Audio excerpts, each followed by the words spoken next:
So welcome everyone to our webinar called Breaking the Silence, Indigenous Women at AIDS 2020. My name is Monique Fong Hao, and I am a mother of 7 and a grandmother of 5, and I'm currently raising 3 of my grandchildren, and I will be the moderator for this session. I would like to start our webinar with a prayer. For me, it's important to have prayer in my life, and I'd like to share a brief prayer. Creator, thank you for this beautiful day. Thank you for allowing us to be here together, sharing with one another and learning with one another. Creator, I ask that you guide and protect all of our people who are around the world, who are struggling in their lives and who need your love and support. Please, Creator, please guide and protect all those who are living on the street, living in foster care, who are homeless and who are looking for shelter. Please wrap your loving arms around them and give them love and guidance. Make wish. Thank you. So welcome to our webinar. It's very exciting. I have some amazing people who are going to be sharing this platform with me today. This is all to prepare us for AIDS 2020 that's coming up in July. First of all, Indigenous women are the backbone of our communities. This webinar seeks to raise awareness of Indigenous women's engagement with their communities to address HIV and related issues affecting them or hindering their advancement in all aspects of their lives. First of all, I'd like to acknowledge our land, Mother Earth. If we listen from a place of connection to the spirit that lives in all things, Mother Earth teaches us what we need to know and how to take care of her and all of her children, all provided by our Mother, the Earth. Indigenous peoples are the caretakers of Mother Earth and realize and respect her gifts of water, air, and fire. I also want to acknowledge all our families and friends who have went on before us, who do this work to continue on their work and their lives through us. I'd also like to thank our hosts, the International Coalition on AIDS and Development, ICAD, and the International Indigenous HIV AIDS community. Thank you, Shane and Trevor, for helping me with our webinar.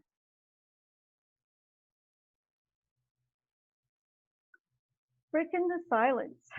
This webinar will focus on Indigenous women who are activists, including those living or working with HIV, recognizing the multiple overlapping issues, cultural identities, and leadership roles that Indigenous women carry as they respond to HIV locally and internationally. This year, we're facing a pandemic which has changed the world, where we will be watching and engaging in AIDS 2020 from behind the screen. It does not stop our work. It just makes us having to work things a little bit differently, but our work continues, for we all know that HIV has no boundaries. Our work doesn't stop.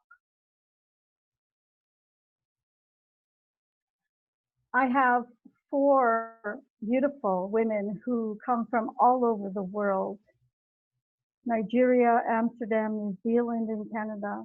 And these beautiful women will be sharing the work that they do and their lives and how HIV has affected their lives and how they advocate for other women. And Mary is going to be our speaker number 1.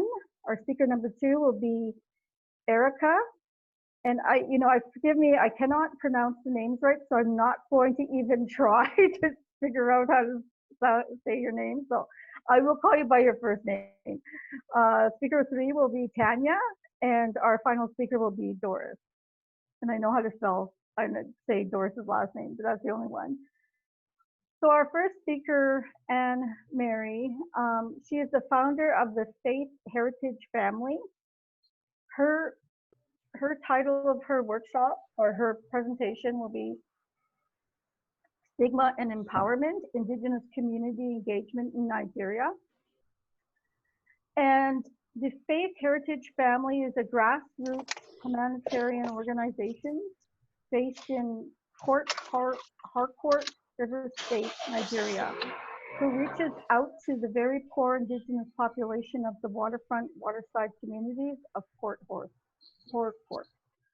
This presentation will describe the organization of workshops and sensitization and awareness on how to manage and tackle HIV/AIDS in these Indigenous communities. So Anne-Marie, would you like to start? And once Anne-Marie's finished, I will introduce the next speaker and so on. I will stop sharing. And you can share your screen now, Anne-Marie. Okay. Oh.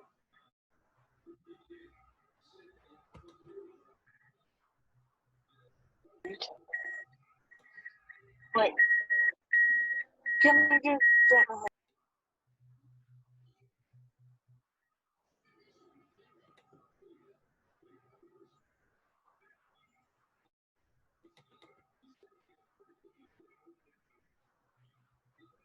Yeah, is it on? Hello? Yep, you just have to press the share screen Share button. screen. Yeah, at Yeah, the bottom. I have. Okay. Okay, I have done that. Then it may be the leg that we were talking about.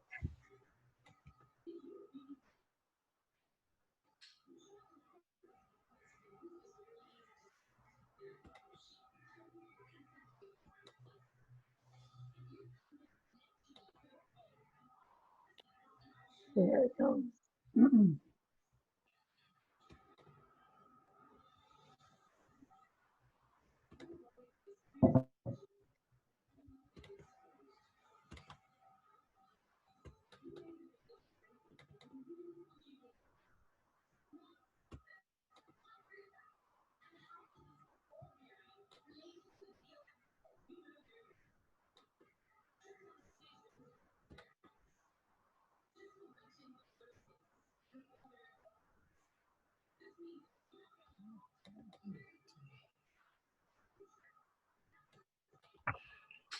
Well, and I think Mary, I've made a mistake. I don't know. I'm okay. trying to share it, but I couldn't. We see your screen, we just don't see if you have presentation slides. We see you signing into Zoom.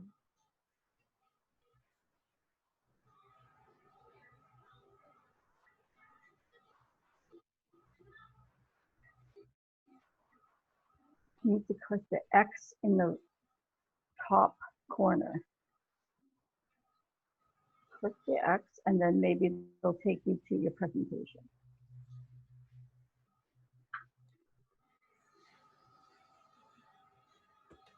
Oh, we're getting closer. While we're doing that, I'll just remind people of some important dates that are coming. So the WISER 2020, Weaving Indigenous Stories of Experience and Resilience, that's the Indigenous Pre-conference, will be happening July 3rd and 5th. The 23rd International AIDS Conference will be taking place July 6th to the 10th. And right after the international conference, there will be a COVID-19 conference. And it's going to be a virtual conference as well. And that's going to be July 10th and 11th.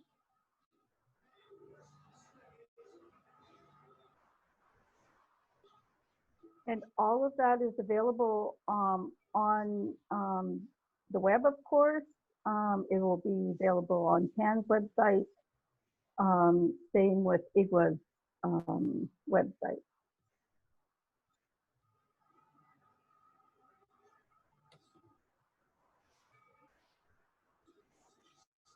Okay, there she is.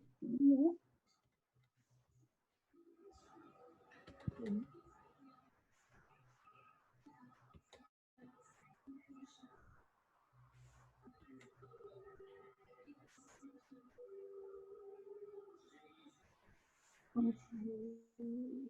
What I'm doing.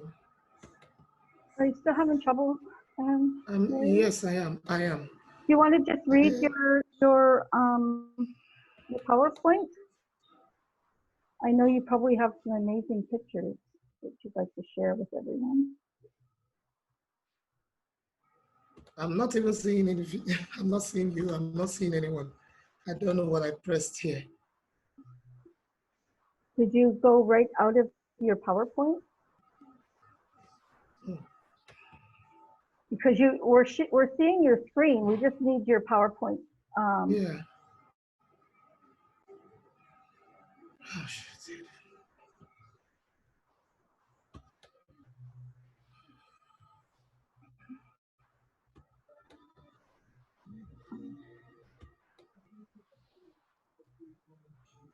Okay. Yeah. Okay. So, and Mary, do you think we Yeah. can go to our next speaker and then Yes, we yes. can Letting come me back to trans. you? Exactly. Yeah. Okay, great. Mm, So all you have to do now is hit the stop sharing button, the red button on the top. okay.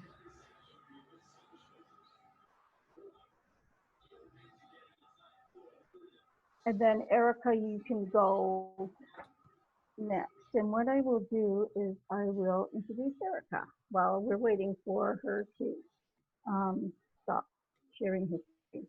So Erica is with GATE, the Global Action for Trans Equality, reclaiming spaces and a call for action. This presentation will cover the importance of Indigenous people reclaiming and taking ownership of spaces in global platforms and will illustrate how visibility and presence translates into empowerment, which results in change. The presentation will give a clear focus on the participation of Indigenous people in AIDS 2020 and discuss some strategies, advocacy opportunities, and possible outcomes. Take it away, Erica. Thank you very much. And thank you for the invitation. First, I want to share to everybody, I live in the Netherlands, but I'm originally from Belize and descendant of a Mayan community in the western western part of the country, where my family still lives. So I do live close to my heritage. So I will be sharing today, this is the outline of the presentation. I will talk a little bit about why we talk about reclaiming spaces, why as Indigenous women we should be talking about this, and a little bit about what are these spaces. I know many of us might have discussed this a million times already, but just to put it in the context of activism and AIDS 2020. So let's have like a brief reminder what it is, why is it that we're reclaiming, and then look at key events around Indigenous people's advocacy, you know, from the oppression to coming now, having rights and having a voice and being visible, and look at how that transformation of visibility leads to empowerment, which leads to change. And then we can talk about that empowerment and how we can use our visibility and empowerment in the spaces like advocacy around AIDS 2020. What strategies can we use? What opportunities do we have?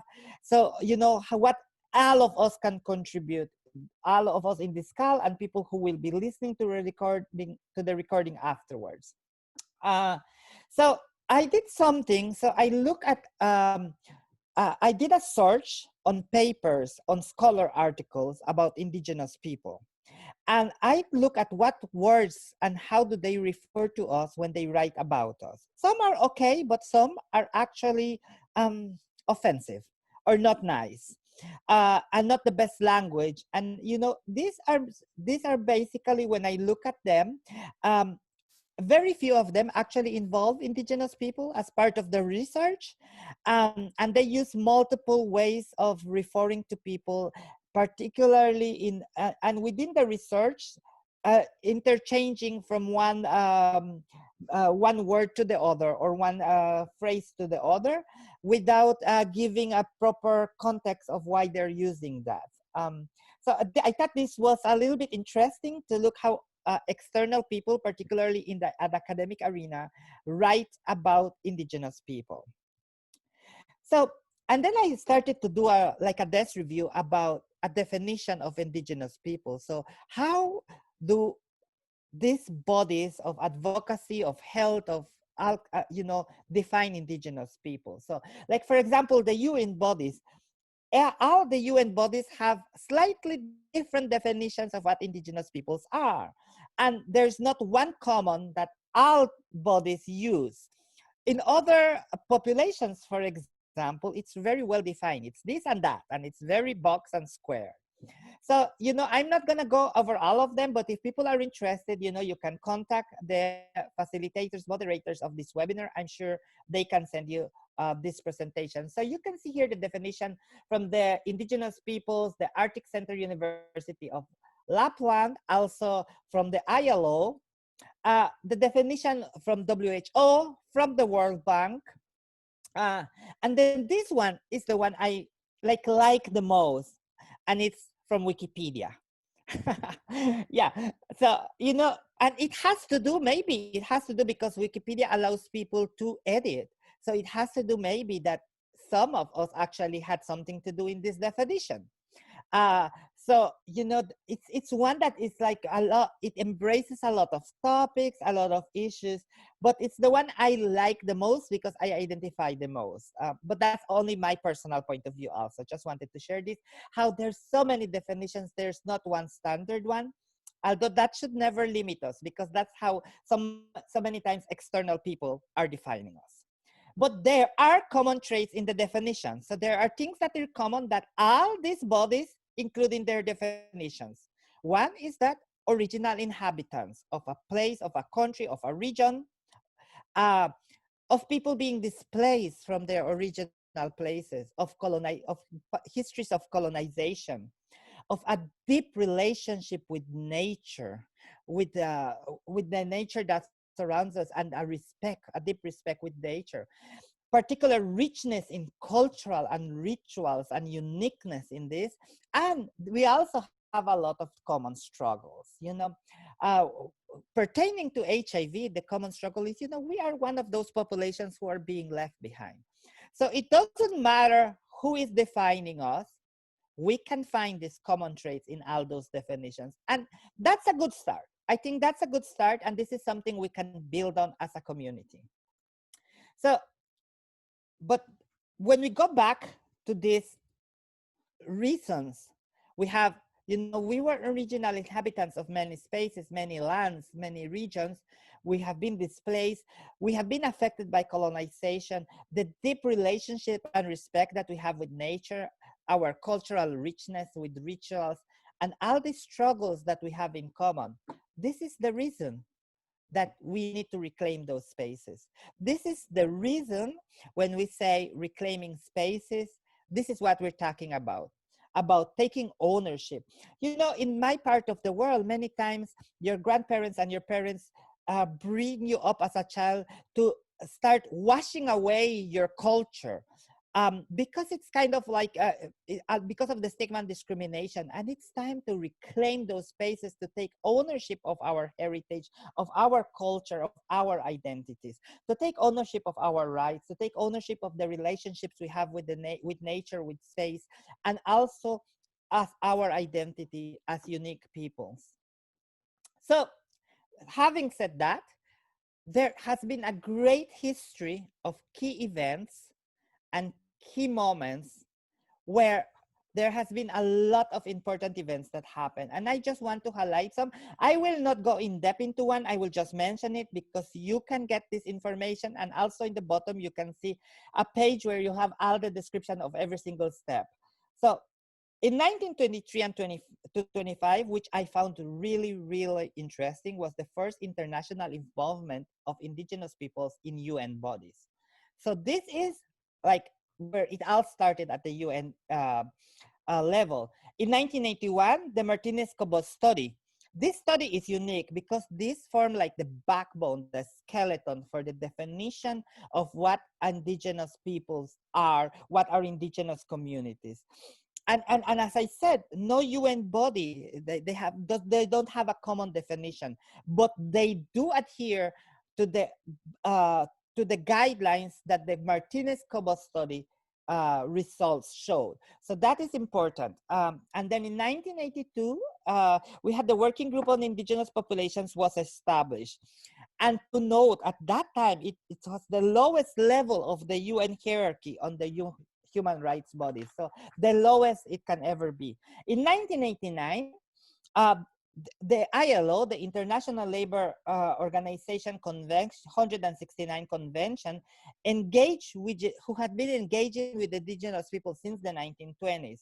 This international treaty is the only one up to date that is open for ratification by member states that talks exclusively about the rights of indigenous peoples. And many countries have still not signed it. So this is an opportunity for activism to make sure that our countries ratify it. It doesn't matter that the countries were present at that moment on the treaty, it needs to be ratified for it to develop into policies and laws in our countries. I will skip all the way to 2014, the last one, which is when the first World Conference on Indigenous People was held on the 22nd to the 23rd September 2014. And you can see the amount of time that had to happen from the first engagement at the UN level to having a World Conference. So it was so much time, so much neglect, and so much being put aside. But let's talk about that first moment. Somebody had to be bold, somebody was courageous, somebody showed their face. And you know, in 1923, Chief Descake traveled to Geneva to speak at the UN. He was not allowed to speak. Also, a similar journey was by a Maori leader. They were both denied the right to speak at the UN, but that opened the doors for all of us, for the activism that we now, for everything that has happened afterwards. This is like the very first moment. And it happened with two individuals that decided, I'm gonna break the silence. I'm gonna show my face, I'm gonna show my presence, I'm gonna tell people I'm here, I exist, I have rights.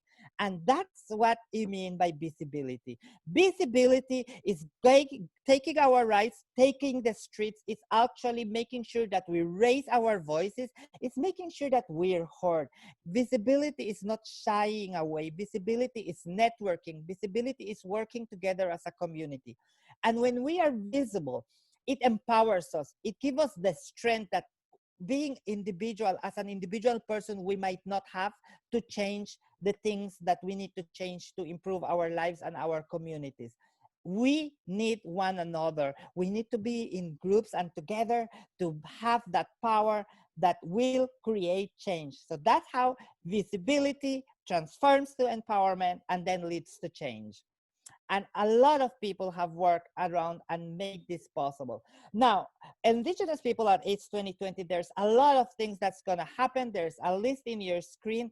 I want to highlight the great work that has been doing, and there's gonna be, you know, the involvement that you can have in the networking zone, in the NGO booth, but being at the AIDS conference is always an experience by itself to learn firstly about scientific studies and the new developments around HIV, but also it is important to be present, to share your voice, to share your opinion. And throughout, you know, particularly in the last few years, we have seen an increased activism from the indigenous community, and that rightly so. So what does advocacy look like at AIDS 2020? So, you know, this conference is unique because first we know it's gonna be virtual. So everything we have learned until now about how to do activism in a conference, we need to reshape it, we need to reinvent it. But we still have the opportunities to speak up. We have the opportunity to speak up because, you know, we are there. We can interact in the chat, we can comment, we can ask questions. Importantly, ask questions, ask, and ask. Interact with people, present yourself, share information, show and be proud of who you are.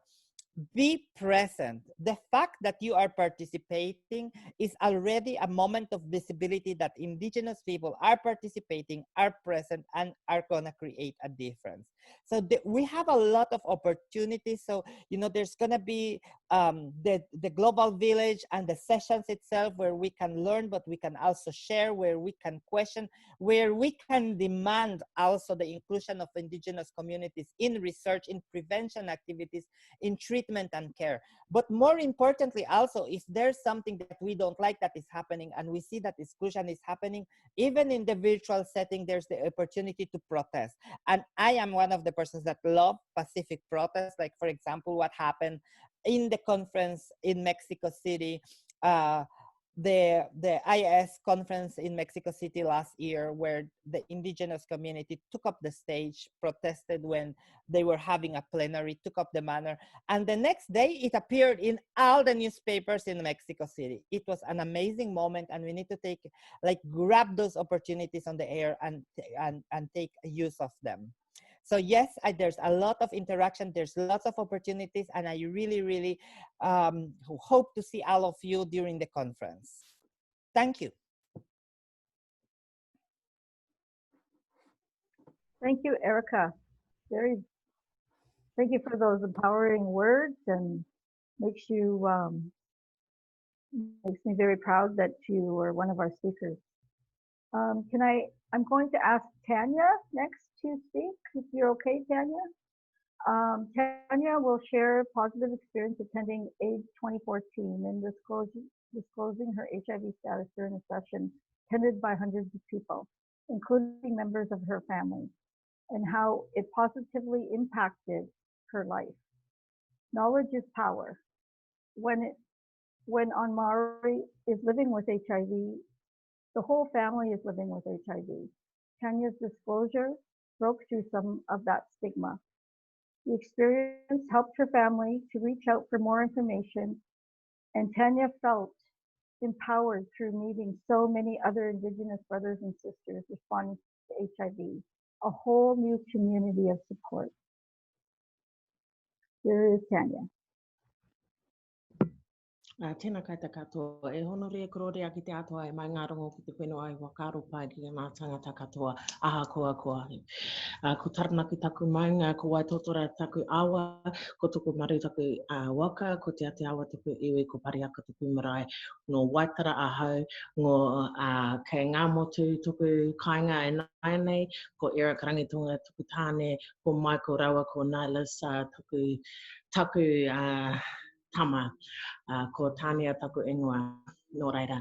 So I just introduced myself in my reo. I'm Indigenous Māori from Aotearoa Waitara. My name is Tania Rangitunga, and I am proudly proud of my status of it being a Māori HIV Indigenous person.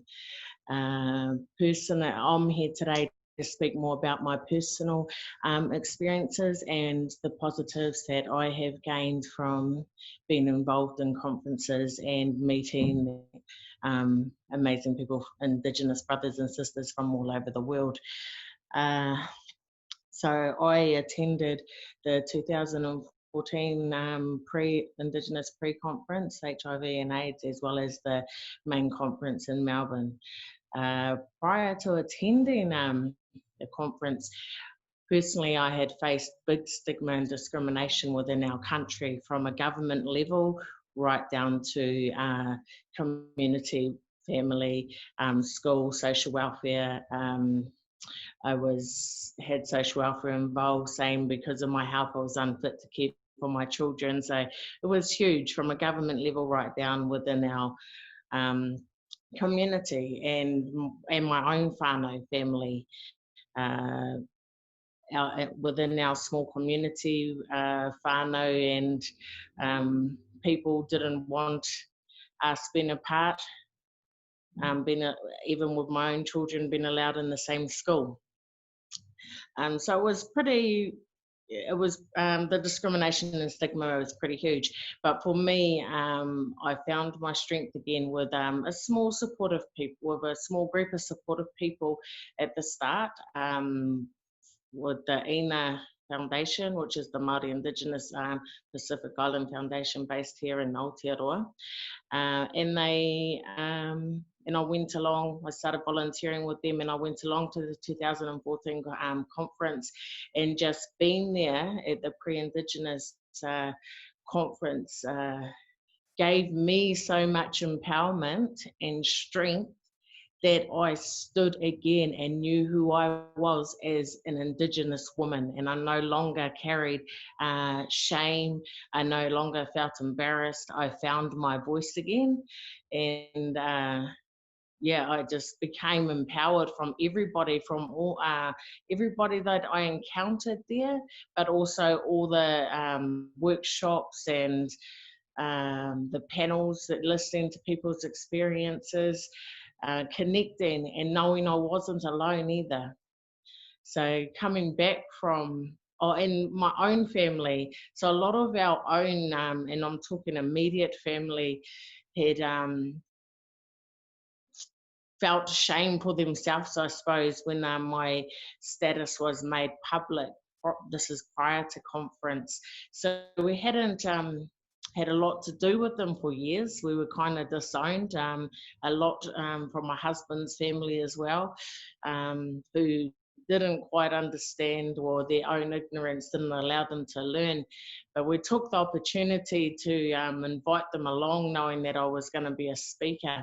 And we just invited some of the main people within our whānau and iwi, not everybody, but having those main people there, it had a ripple effect, and it spread throughout our whole family. And we now, everybody wanted to learn. So it went from teaching them what HIV actually was, and giving them the educational side. Most of it was breaking down fear for themselves. They didn't know enough, and they thought that we were a danger to them just by having contact. So the ripple effect went right through our family, and we found ourselves with support again, not just for myself, but my whole family. And it's been quite amazing. So I encourage everybody, especially our Indigenous women, because we don't always get a voice. Like I found here for myself personally in New Zealand that I was, we were always kind of left out of a lot of things within, not purposely, but within the AIDS Foundation here. It was very, they didn't include heterosexual Indigenous women in their whānau the way that we needed as Indigenous family. Because for me, it's, yes, I'm infected, but my whole family is affected. So we deal and live with it together as a family. And so we didn't quite have that here the way that we needed. So it was, I guess, we found ways from being at the conference that we could incorporate, and voluntarily back here, I get together with other whānau that are positive and need support. So we just meet and just talk and share and support and empower each other. A lot of them are still, what's the word? Reserved, like they still worry about people seeing them coming to see me, and people may link that they have an HIV status within their whānau. So there's still a lot of fear built around it, but we're doing everything, well, I do everything I possibly can to try and support them. But my knowledge is key to me, so I just encourage everybody, if you can attend a conference, what you take away from it for yourself is just, I don't even have the words to explain it, but I found myself again. I'd lost a part of me and my spirit had been crumbling, but being at the conference empowered me as an Indigenous woman, and I stand proudly knowing that I am who I am and I have no shame.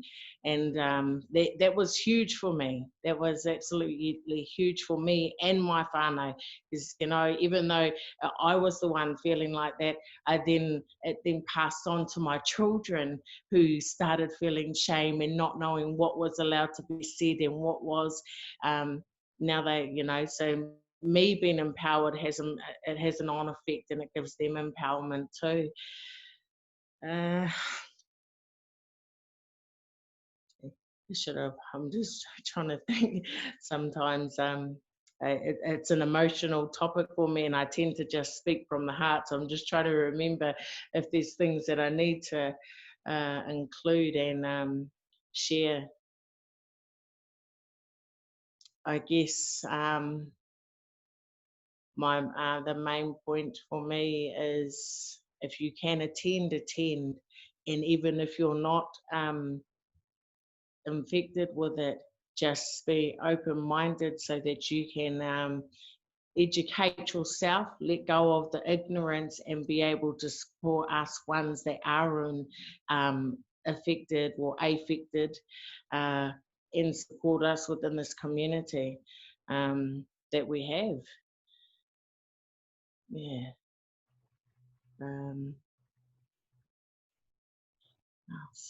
I think I'm just going to leave it there, whānau. Thank you. I'm absolutely honoured to be able to share a bit about myself with all of you today. And yeah, blessings and aroha nui kia koutou katoa. Nō reira. Thank you so much, Tanya. It was amazing hearing you speak your language and introduce yourself. It gave me goosebumps, and it makes me feel so much prouder to be your sister, because I truly view you as that now. Our next speaker will be Doris, and Doris Kelsey is the National Coordinator of Visioning Health 2, and she was also involved with Visioning Health 1. Her title is Research by and for Indigenous Women Using Culture to Promote Wellness. This presentation will describe a research project called Visioning Health, an opportunity to give HIV positive Indigenous women the space and the opportunity to tell their own stories, and to tell stories of strength and health instead of the typical stories of illness and of trauma, of barriers, the gaps, and the needs of that women were being asked to tell. So Doris, if you'd like to share your screen. Thanks. But before I do that, my focus is going to be on research and the importance of Indigenous research. I remember talking to Trevor Stratton, the international coordinator for the International Indigenous Working Group on HIV and AIDS, and with some excitement about the research that we've been doing here for more than a decade with Indigenous women here in Canada, a study called Visioning Health. And I'll tell you a little bit more about that, but I want to talk about the importance of research. And I also want to disclose my status. I'm HIV positive. I was diagnosed at the AIDS stage in 2000. And from that point onward, I really wanted to find those supports, those spaces and those places where there was support for Indigenous women living with HIV like myself. And it led me to our national organization quite fast. My trajectory that got me to the Canadian Aboriginal AIDS Network was happened within the first year of the diagnosis. And there I was able to meet a lot of other Indigenous women living with HIV that came there. And I found out we had a national caucus every year with the Canadian Aboriginal AIDS Network. And so those connections were really important for me. But in terms of information and in terms of support for women, there was a paucity in terms of how much research was available, or there was very little research about Indigenous women living with HIV. And the research that I was reading about and that I was hearing about at conferences and presentations really focused on the deficits of our people, our Indigenous people. And it seemed like the tire, you know, when you're spinning your tires, your car might get stuck somewhere sometimes and your tire is spinning. That's what it felt like in terms of that focus on trauma. And that was my immediate take on it. And so I started reading more research, and words were jumping off the page at me and touching me in a way that I didn't want to own those words. I didn't want to be identified as somebody with a risk that was a risk factor or at risk. I didn't want to be identified in some of those terminologies that are used when describing Indigenous people at that time. And so we began having conversations about it with other women, and we began to organize in groups and have discussions about what we would like to see in terms of a greater focus on Indigenous women living with HIV, and how that narrative should actually be presented. And women were saying, you know, I'm really tired of hearing about those descriptions about us. Why don't we do something so that we could change the way people see us, and that they actually see who we are? And through the course of my engagement, I went to almost every international conference. I think I was very blessed to have the opportunity to go to international conferences and to have my treaty area, our provincial territorial organization where our lands are, the political office pay for my way. They actually paid for my way to three international conferences, because I guess they saw that I could speak. And so I just wanted to talk about research. And so we wanted to change that narrative. So I'm going to share some slides with you here. And they're just a few slides.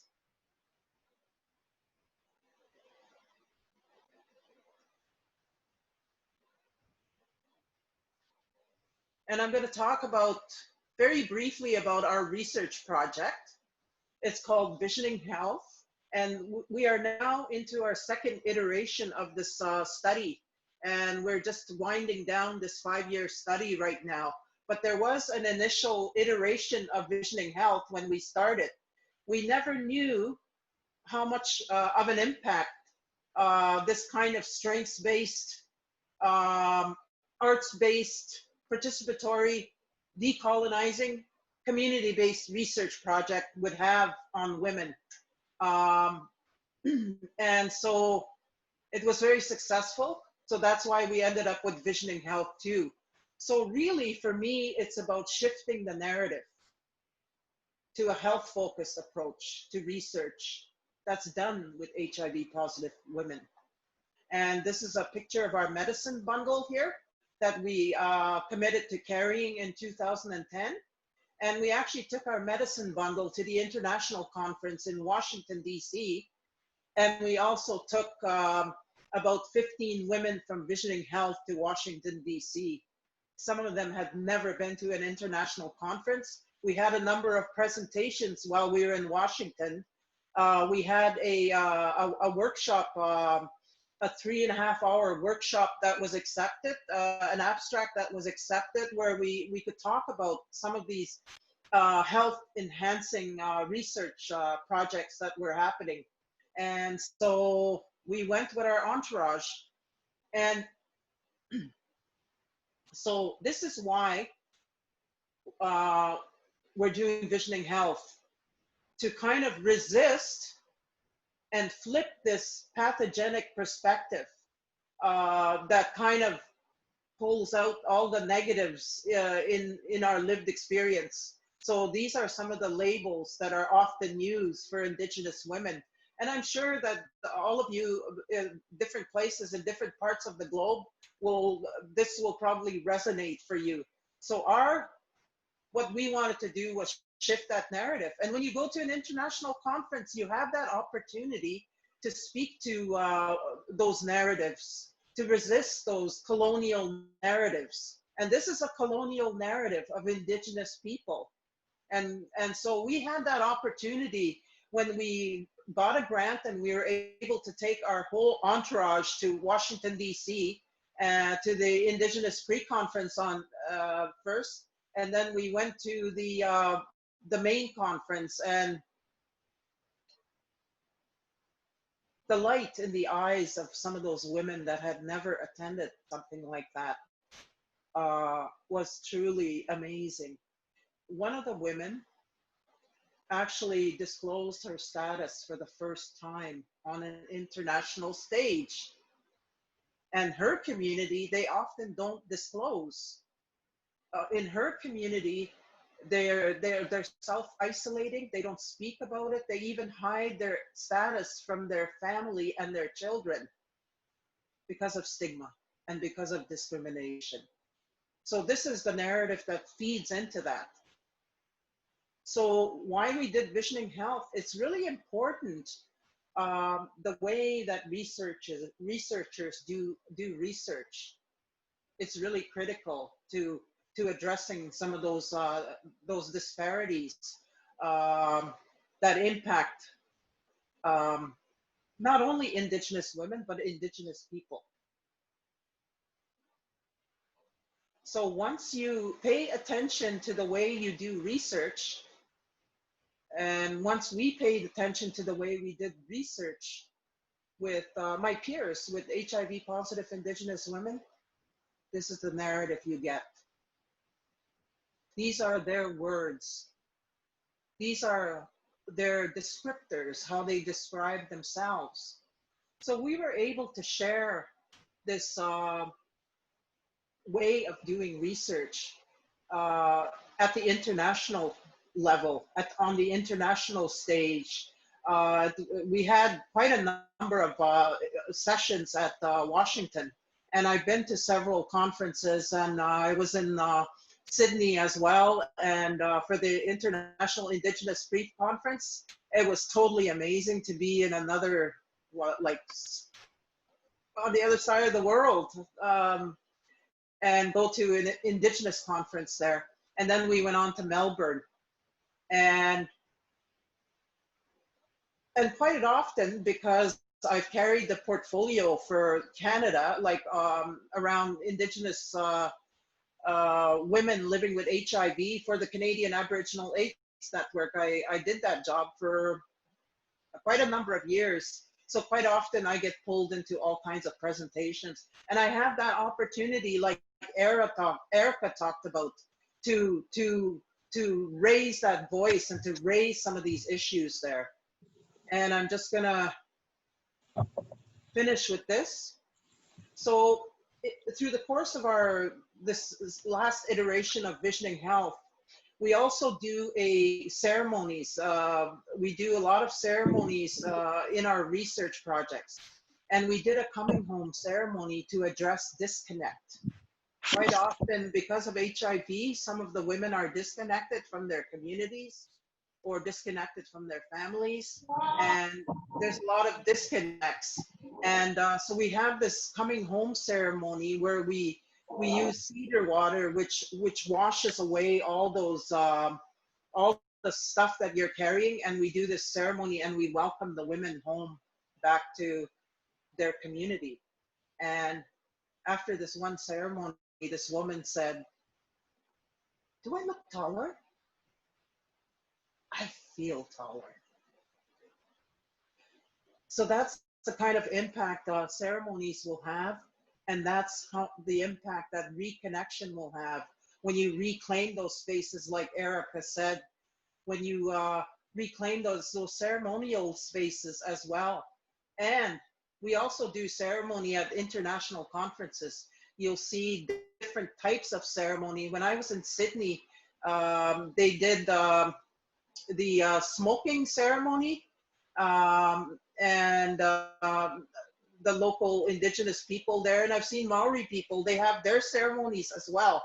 So we all have our ceremonies on our that are unique to the lands that we live. And when we go to these international spaces, there's an opportunity to also share with other people and to bless those spaces and fill those spaces with our ancestors and our ceremonies. And I'm going to finish there. Thank you very much, Miigwech. And I'm going to stop sharing my screen. Thank you, Doris, for the wise words. I've known Doris for many, many years, and she truly is one of my other sisters. She's been my mentor for many, many years, and I love her, and thank you, Doris, for sharing. Anne-Marie, are you ready?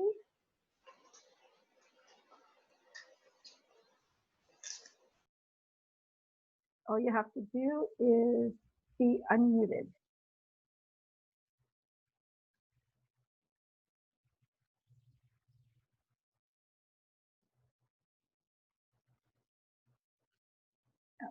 Unmute is in the bottom left-hand corner.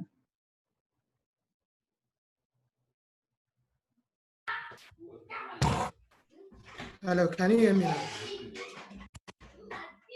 Can you hear me? Yes. Yes. Yep. Hello? Yep. I can hear you. Okay, sorry, we had some power issue here.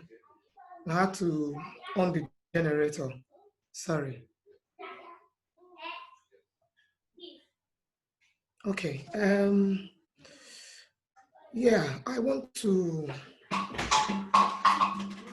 talk on three major topics. That is the challenges that we are facing in our community here in Nigeria.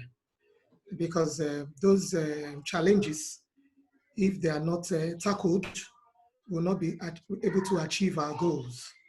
So one of the topics I want to talk about is awareness. Because I've come to understand that during our community outreach, there's a community we visited, and we found out that the indigenous in the community don't really know what HIV is. When we were trying to educate them on HIV, they were like, they don't understand, they don't even know what HIV is. So I think one of the things that we need to address is creating awareness in most of these communities, to educate them. Because if they are not aware, they will not know how to, to handle it. They will not be careful.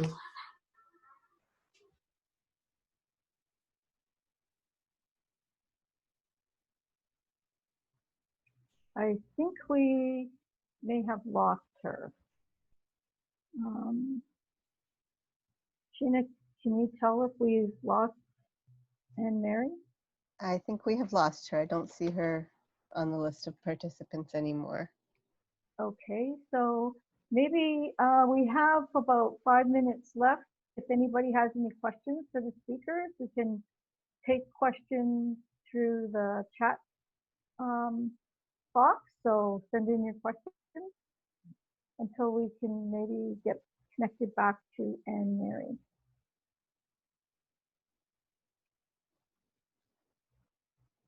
It's just amazing. I know technology is always, it's very handy right now, especially with the pandemic, but also it becomes very challenging when you're dealing with power outages.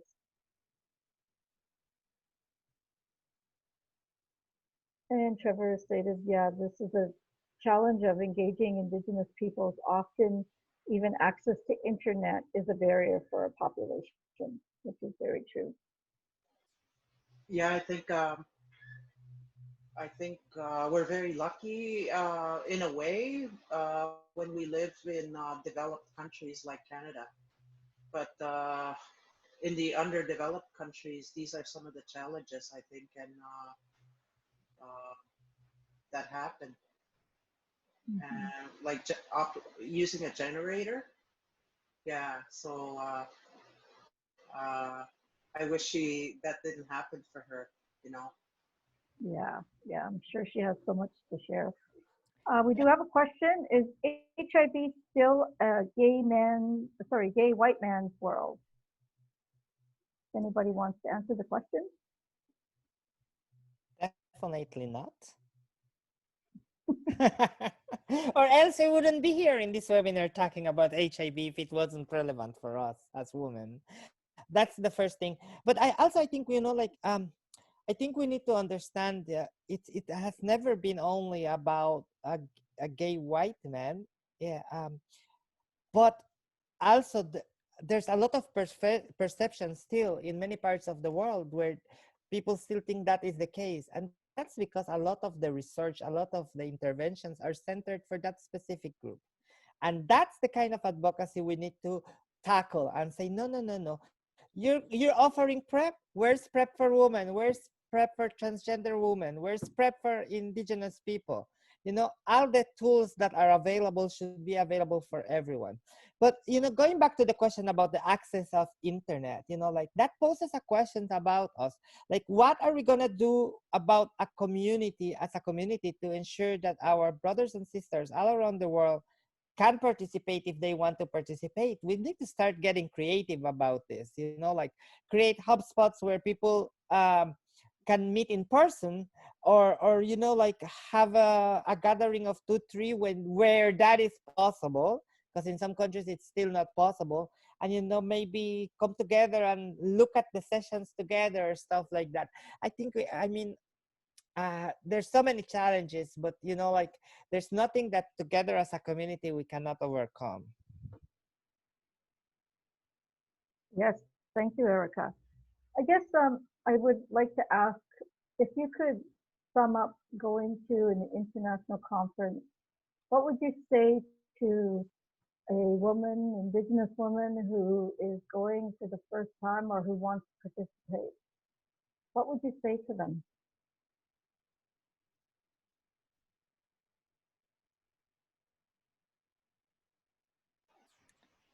Well, I would tell them to.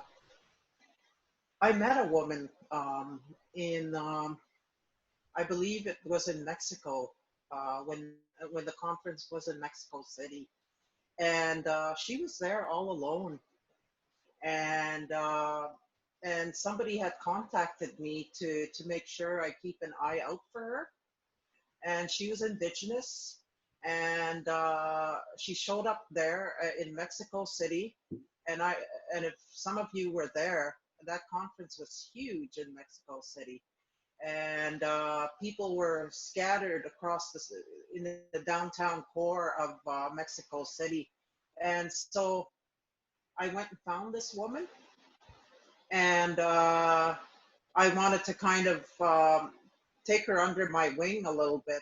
She was young, but she said, "No, it's okay." She was actually very. She could navigate anywhere. She was a young person. She wasn't afraid. And I said, you have to be careful when you're navigating around the city. And she said, "No, I can take care of myself." So periodically I ran into her, and she was checking out everything. And we attended a few sessions together. And so quite often I do tell people, go to the global village and begin talking to people there. There's a lot of action that goes on in the global village at the international conference. And you'll connect with a lot of people there. Go into the women's spaces, go into the Indigenous spaces, check out everything and talk to the people, and you'll get to meet people, and you might be connected to those people from here on in. And so that's what I would tell people. Go to the global village. That's where all the action happens. And an important aspect, Doris, about the global village is that anyone can access it. You don't have to be registered to the conference. It doesn't cost you a single cent. You can come and join us at the global village. So like, I'm really hopeful, like all of you will just click on it. Just having a snack, having lunch, sitting in your garden, or after dinner, whatever, whenever you find some little time, because this is the first time the conference will be available 24 hours. So take advantage of it. Any free time, click. We're there for you. You can access all the information. We're waiting for you. Great, thank you, Erica and Doris. I see Anne-Marie is back online. Anne-Mary, sorry. I would like to give her a few more minutes. Are you ready, Anne-Mary?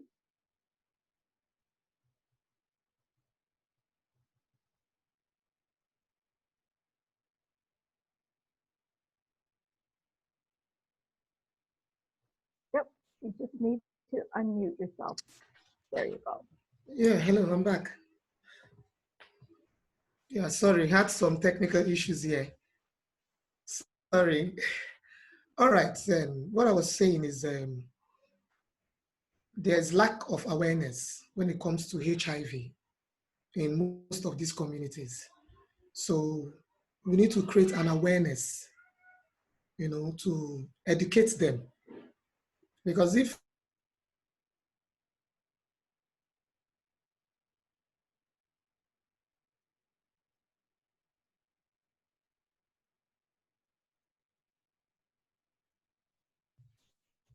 I think we've lost her again, so I apologize to everyone.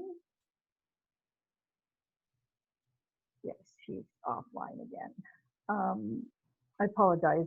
I know that she wants to share so much, and she has a lot to share. So hopefully, maybe we can send out some information from through our web, attach it to the recording so that she can share some of her story still. Because I feel terrible that she's not able to share because of technology and the lack of technology that's available to where she is. So I guess I would like to take this opportunity to thank everyone. It's almost we're just over an hour. I'd like to thank everybody for coming and for joining with us. All of you 4 women have so much to share, and we thank you for doing that. And if you are looking to get a hold of anybody, please contact us at CAN, and we will try to connect you with each other. So I would like to say farewell and thank you all for attending. Miigwech.